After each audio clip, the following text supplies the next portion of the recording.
DM, ay mamamalengke kami ni Mrs. kasi sumahod na kami.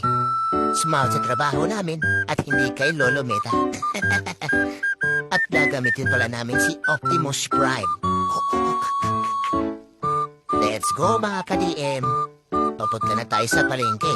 At habang sa biyahe, konting kulitan muna sa batang malakas ang tuyo.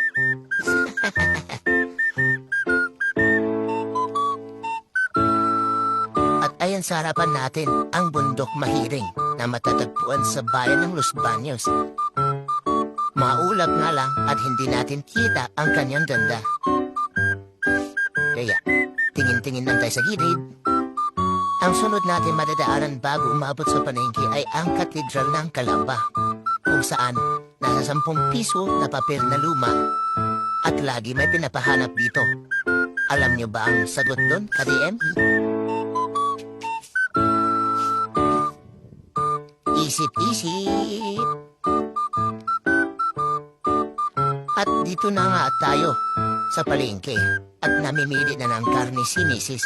habang kaming dalawa ni Bibi Toyo ay nag-aantay dito sa sasakyan ni Optimus Prime. Lipat na tayo sa pwesto. Sa may gulayan naman tayo. Bilisan mo na, mami.